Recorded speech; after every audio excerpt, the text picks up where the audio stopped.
अस्सलाम वालेकुम नाज़रीन, मैं मोहम्मद असलम हुसैन सियासत की खबरों में आप सबका इस्तकबाल करता हूँ। उत्तर प्रदेश में बीजेपी ने समाजवादी पार्टी के 2 किले ढा दिए हैं। इसने रामपुर और आजमगढ़ की पार्लिमानी नशिस्तें छीन ली। ज़मीनी इलेक्शन में बीजेपी इन 2 नशिस्तों पर फाते रही। रामपुर और आजमगढ़ समाजवादी पार्टी के गढ़ समझे जाते थे। यहाँ हार से पार्टी क़यादत को एक बड़ा धक्का लगा है।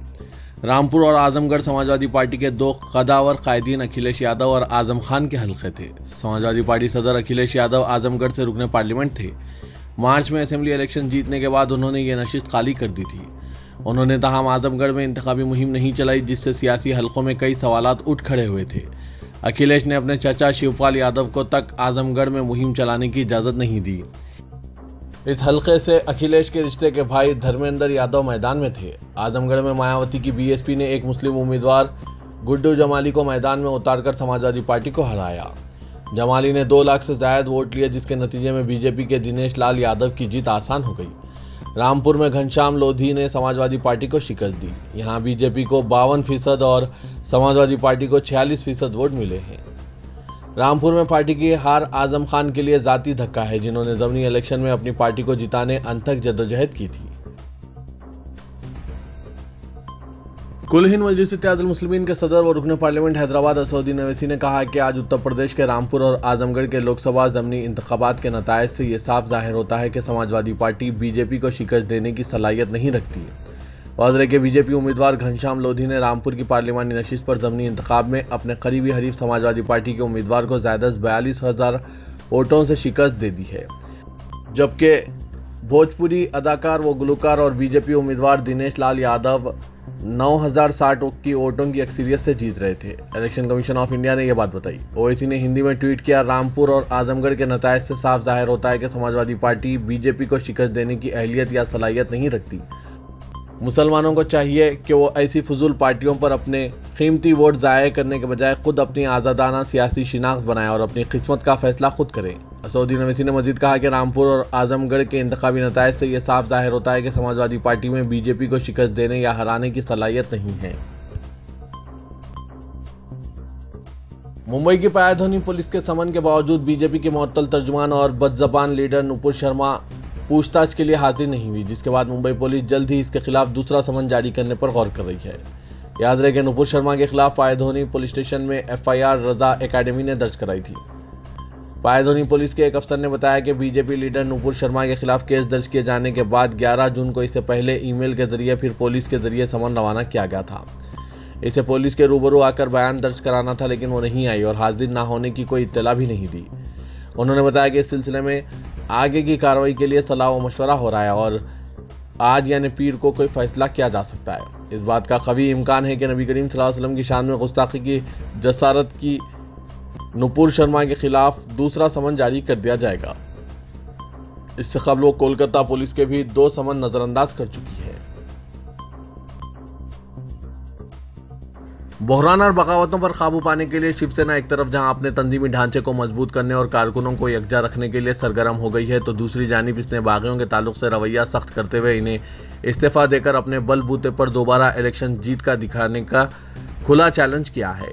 इस बीच ज़राए के हवाले से मिली इत्तलात के मुताबिक गुवाहाटी में कीमाजन नाराज अरकान असेंबली में से कम 20 वज़ीर आला उद्धव ठाकरे के राब्ते में आ गए हैं।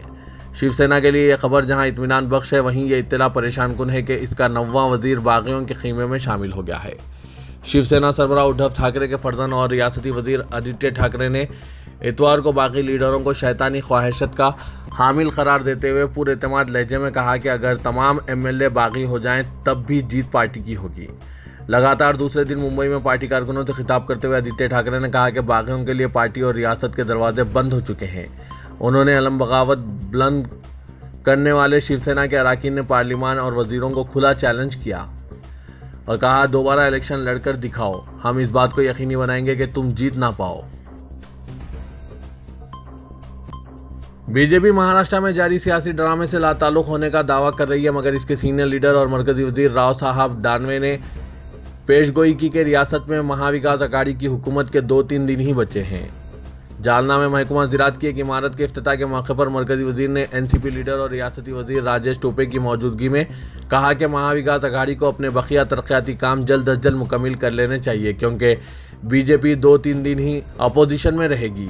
उन्होंने कहा कि वक्त हाथ से निकल रहा है, यह हुकूमत 2-3 दिन ही बाकी रहेगी।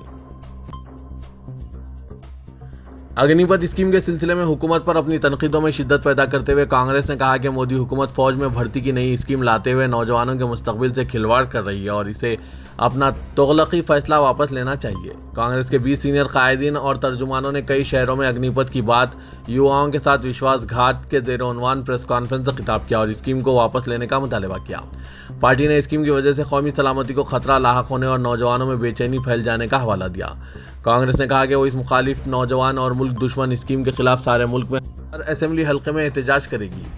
ये स्कीम बगैर किसी मुशावरत के मुसल्लत की गई है। कांग्रेस तर्जुमान शक्ति सिन्हा गोयल ने कहा कि कांग्रेस नौजवानों के साथ है और इस तुगलकी फैसले को फौरी वापस लिया जाना होगा। रियासत तमिलनाडु के सदर मुकाम चेन्नई में एक मुस्लिम ताजिर की जानिब से मंदिर को केले फरोख्त करने पर चंद अफराद ने तनाज़ा बना दिया है। गुज़िश्ता साल शहर के मज़ाफ़ाती इलाके कोडुपु में वाक़े अनंता पद्मनाभा मंदिर के इंतजामिया ने मंदिर को केले की सरबराही के लिए कॉन्ट्रैक्ट फराहम किया था। मंदिर हुकाम के बमुजिब सबसे कम बोली लगाने पर रोज़ाना की असास पर मंदिर को केले फरोख्त करने मुस्लिम ताजिर को 1 जुलाई 2021 था 30 जून 2022 तक के लिए कॉन्ट्रैक्ट हासिल हुआ था।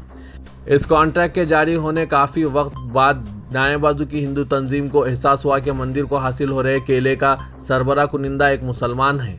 इसके इस तंजीम ने एहतजाज शुरू कर दिया।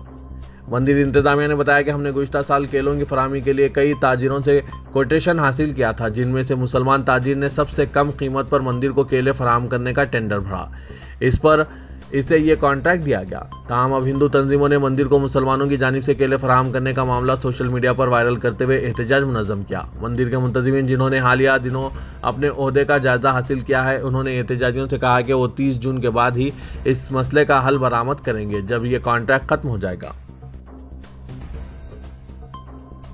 मरकजी वज़ीर दाखिला अमित शाह ने कहा कि वज़ीर-ए-आज़म नरेंद्र मोदी की रहनुमाई में वज़ारत दाखिला ने मंशियात के खिलाफ ज़ीरो टॉलरेंस यानी कतई बर्दाश्त नहीं की पॉलिसी अपनाई है। मंशियात के इस्तेमाल और गैर कानूनी स्मगलिंग के खिलाफ बैनुल-अक़वामी दिन के मौके पर अपने पैगाम में अमित शाह ने कहा कि मैं नारकोटिक्स कंट्रोल ब्यूरो के तमाम मुलाजमीन, NGOs और वज़ीर-ए-आज़म नरेंद्र मोदी के मंशियात से पाक हिंदुस्तान के अज़्म को पूरा करने में शामिल रज़ाकारों को मुबारकबाद पेश करता हूँ।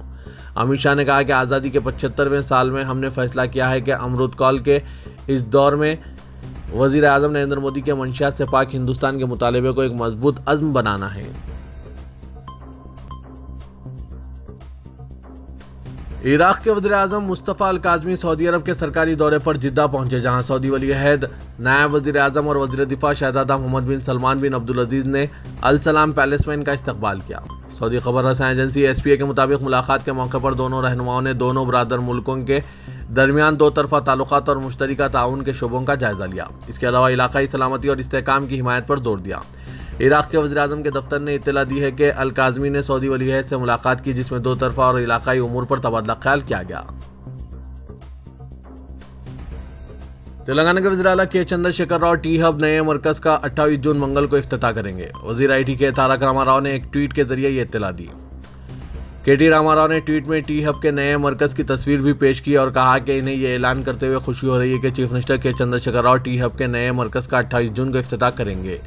उन्होंने उम्मीद जाहिर की कि इसके जरिए हैदराबाद के इख्तिराई एक्टिव सिस्टम को तक़वियत हासिल होगी। KTR ने इस ट्वीट में साबिक़ अमेरिकी सदर इब्राहिम लिंकन के कौल को नकल किया और कहा कि अपने मुस्तकबिल की पेशकशी का बेहतर तरीका यही है कि खुद अपना मुस्तकबिल बनाएं। कहा गया कि टी हब का नया मराकज़ 3.5 लाख मुरब्बा फीट पर मुश्तमिल है और इम्कान है कि यह हिंदुस्तान का सबसे बड़ा प्रोटोटाइप मरकज़ होगा। इसको 276 करोड़ के अखराजात से तामीर किया गया और इसमें ज़्यादा 1500 स्टार्टअप्स काम करेंगे।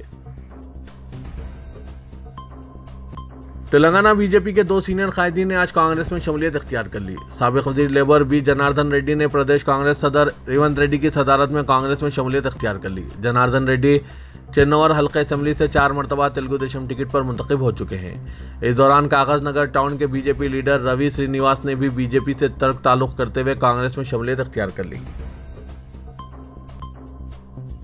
तेलंगाना हुकूमत की जानिब से सरकारी स्कूल्स में इंफ्रास्ट्रक्चर को बेहतर बनाने और स्कूल्स को तरक्की देने की कोशिशें ऐसा लगता है कि समारावर होने लगी है और इन स्कूल्स में दाखिला लेने वाले तलबा की तादाद में इजाफा होने लगा है।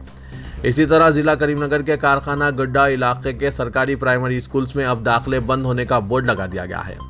कहा गया है कि स्कूल में दाखिले के लिए औलिया तलबा मुसलसिल स्कूल आ रहे हैं।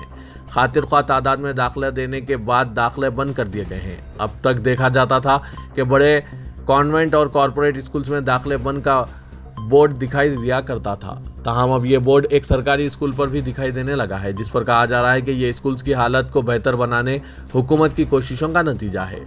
लोग खानगी स्कूल्स के बजाय सरकारी स्कूल्स में अपने बच्चों को दाखिला दिलाने की कोशिशें कर रहे हैं। कहा गया है कि स्कूल टीचर्स और हेडमास्टर को मुसलसिल अवाम के फ़ोन कॉल्स मिल रहे हैं कि इनके बच्चों को इस स्कूल में दाखिला दिया जाए। कहा गया है कि कुछ सियासी कायदीन और मुकामी कॉरपोरेटर्स भी दाखिलों के लिए सिफारिश कर रहे हैं। स्कूल में पहले जुमला 150 तलबा मौजूद थे। नए दाखिलों के बाद यह तादाद 360 हो गई है। चौथी और पाँचवीं जमात में फ़ीकस 90 और 10वीं जमात में 60 तलबा मौजूद हैं। इस तरह अब स्कूल में मजीद तलबा की गुंजाइश ना रहने का अज़्र पेश किया गया। फहरिस्त राय दहिंदगान में नकायस को दूर करने, इसको शफाफ बनाने और राय दहिंदों के एक से ज़ायद नामों के अखराज, जाली राय दहिंदों की निशानदही की खातिर मरकजी हुकूमत ने फहरिस्त को आधार से मरबूत करने का फैसला किया है। हुकूमत का दावा है कि वो इस्लाहात ला रही है, जबकि हुकूमत के इस इक़दाम को NRC और NPR के तनाजुर में भी देखना ज़रूरी है। क्या शफाफियत और फर्जी नामों के अखराज के नाम पर एक मखसूस इलाके और मजहब के मानने वालों के नामों को हज़फ किया जा रहा है या नहीं? अगर ऐसा होता है तो जहां लाखों लोग हक राय दही से महरूम हो जाएंगे, वहीं मुल्क में जो शमूलियाती तर्ज की जमहूरियत है वो भी खतरे में पड़ जाएगी। मुल्क में कमज़ोर तबक़ात बिलखुसूस अक़लियतों को मौजूदा हालात के पेश नज़र अपनी शहरियत से मुतालिक तमाम दस्तावेज़ात को हमेशा साथ में रखने की ज़रूरत है। यही हमारी शहरियत का सबूत है। इनकी हिफाजत और इन दस्तावेज़ात में जो नक़ाइस हैं, इसको क़ब्ल वक्त दूर करना हर शहरी के लिए ज़रूरी है। फहरिस्त राय दहिंदगान को आधार के डाटा से मरबूत करने के ज़िम्मन में वज़ारत क़ानून की जानिब से एक इलामिया भी जारी किया गया और मरकज़ी इलेक्शन कमीशन खदोखाल बनाने में मसरूफ़ है। ये इशारा दिया जा रहा है कि आधार को फहरिस्त राय दहिंदगान से मरबूत करने का अमल लाजमी नहीं बल्कि इख्तियारी रहेगा, लेकिन कई माहिरीन का मानना है कि आधार के डाटा की बुनियाद पर एक राय दहिंदे के नाम की तस्दीक और तौसीक़ करना दुरुस्त अमल नहीं है, क्योंकि इलेक्शन कमीशन एक खुद मुख्तार इदारा है, जबकि आधार वज़ारत इलेक्ट्रॉनिक्स एंड इंफॉर्मेशन टेक्नोलॉजी के ज़ेर निगरानी है। अगर वोटर की तस्दीक वो तौसीक़ आधार के डाटा को बनाया जाएगा तो हुकूमत डाटा में उलटफेर करवा सकती है। इस तरह मखसूस इलाका या मजहब से ताल्लुक़ रखने वाले अफराद का डाटा हज़फ किया जा सकता है। इसकी बुनियाद पर एक बड़े तबके को हक राय दही से महरूम भी रखा जा सकता है। इंटरमीडिएट साल अव्वल और दुवम के इम्तिहानी नतायज का मंगल 28 जून को 11 बजे दिन ऐलान किया जाएगा। सैयद उमर जलील IAS secretary board of intermediate ने बताया कि इंटरमीडिएट के तमाम तलबा और सरपरस्तों के लिए इत्तला दी जाती है कि Telangana state board of intermediate ने इंटर साल अव्वल और दुवम के इम्तिहानी नतायज मंगल को जारी किए जाएंगे। उन्होंने तलबा और सरपरस्तों से ख्वाहिश की कि वो मफादात हासिला की जानिब से फैलाई जा रही गुमराहकुन बातों और अफवाहों पर ध्यान न दें। इम्तिहानी नतायज मंगल को 11 बजे दिन वेबसाइट tsbie.cgg.gov.in और results.cgg.gov.in और examresults.ts.nic.in पर मुलाहिजा किए जा सकते हैं। साबिक वजीर जोपल्ली कृष्णा और रुकन असेंबली हर्षवर्धन के दरमियान कोल्हापुर असेंबली हल्के में रिश्वतखोरी व तरक्की के मामले में खुले मुबाहस के चैलेंज ने इतवार को इस हल्के में कशीदगी फैला दी। चंद माह से नागर कर्नूल जिले में साबिक वजीर और इस हल्के के मौजूदा रुकन असेंबली के दरमियान लफ्जी बहस जारी थी। अगरचे के दोनों का ताल्लुक हुक्मरान जमात TRS से है, ताहम इन कायदीन में इख्तलाफात ने इस हल्के में ग्रुपबंदी की सियासत पैदा कर दी है। इन दोनों कायदीन ने खुले मुबाहस के लिए एक दूसरे को चैलेंज किया। साबिक वजीर जोपल्ली कृष्णा राव ने मौजूदा रुकन असेंबली हर्षवर्धन को कोल्हापुर टाउन के अम्बेडकर चौराहे पर आने की दावत दी, जबकि हर्षवर्धन ने कहा कि वो मुबाहस के लिए साबिक वजीर के क़यामगाह आने तैयार हैं। इस मामले पर कशीदगी के बाद मुकामी पुलिस ने मुदाखलत की और मुबाहस की इजाज़त देने से इनकार कर दिया, जिसके नतीजे में दोनों कायदीन के हामियों के दरमियान तसादुम का इम्कान था। मौजूदा रुकन असेंबली साबिक वजीर के क़यामगाह की सिमत जा रहे थे कि पुलिस ने इन्हें रोकते हुए मुबाहस से दस्तबरदारी के लिए तरगीब दी। जिला SP मनोहर ने MLA से कहा कि ऐसे मुबाहस और जलसों के लिए कोई इजाज़त जारी नहीं की गई है, क्योंकि रुकन असेंबली मुबाहस के लिए मज़र थे। पुलिस ने इन्हें एहतियाती तौर पर तहवील में लेकर दूसरे मुकाम पर मुंतकिल कर दिया। ग्रेटर हैदराबाद म्यूनसिपल कॉरपोरेशन की जानिब से बारिश के पेश नज़र नशेबी इलाकों और नवाही कॉलोनियों को ज़ेर आब आने से बचाने के लिए शुरू किए गए खुसूसी कामों को तेज़ कर दिया गया है। नालों की मरम्मत, तोसी, कचरे की निकासी, छोटे नालों पर दीवारों की तामीर, बॉक्सेस की तामीर, तालाबों से पानी की निकासी को बेहतर बनाने के इकदाम किए जा रहे हैं। अहदेदारों ने बताया कि साबिक़ा तजुर्बात को पेश नज़र रखते हुए इस मरतबा बारिश से बचाव के लिए इकदाम को क़ब्ल वक्त ही शुरू कर दिया गया था। मुख्तलिफ महकमाजात की जानिब से 2250 करोड़ रुपये की लागत से मुख्तलिफ काम शुरू किए गए। 415 करोड़ रुपये की लागत से इंजीनियरिंग देखभाल, 1006 करोड़ रुपये से SNDP, 735 करोड़ रुपये से तालाबों की मरम्मत, 94 करोड़ रुपये से सैलाब की रोकथाम के लिए खुसूसी कामों का आगाज़ किया गया। इनमें चंद काम मुकम्मिल हो गए हैं और बकिया काम जारी हैं। जॉइंट एक्शन कमेटी तेलंगाना व आंध्र प्रदेश ने ईद की कुर्बानियों के मौके पर DGP, पुलिस कमिश्नरान से नुमाइंदगी के अलावा गौ रक्षकों के जुल्म से मुस्लिम ताजरीन को महफूज रखने के लिए ईद कुर्बान जानवर तहफ़्फ़ुज़ कमेटी तश्कील दी है, जो तमाम चेक पोस्ट के करीब मौजूद रहेंगी, जो जानवरों और व्यापारियों का तहफ़्फ़ुज़ करेगी। इस कमेटी में जोन्स के मुताबिक 150 था 200 कारकुन रहेंगे। आज सदर दफ्तर शब्बान पर मोहम्मद मुश्ताक मलिक, सदर तहरीक मुस्लिम शब्बान व कन्वीनर जॉइंट एक्शन कमेटी की सदारत में एक इजलास मुनक़िद हुआ। इजलास में जॉइंट एक्शन कमेटी तेलंगाना व आंध्र प्रदेश ने हुकूमत हिंद से मुतालबा किया कि गुस्ताख़ रसूल सल्लल्लाहु अलैहि वसल्लम को फौरी गिरफ्तार किया जाए। वक्फ़ बोर्ड तेलंगाना का सदर नशीन एक पाक और शफ़ाफ किरदार के हामिल शख्सियत को होना चाहिए। मौजूदा चेयरमैन इस ओहदे के अहल नहीं है। हुकूमत तेलंगाना और वक्फ़ बोर्ड के अराकीन चेयरमैन वक्फ़ बोर्ड की रुकनीत को बर्खास्त करने के इक़दाम करें। तो ये था आज का खबरनामा। खबरों से मुतालिक कमेंट के जरिए आप अपने ख्यालात पेश कर सकते हैं और साथ ही इस वीडियो को लाइक कीजिएगा। तो मैं मोहम्मद असलम हुसैन अब आप सबसे इजाज़त तलब करता हूँ। तो दीजिए इजाज़त। अल्लाह।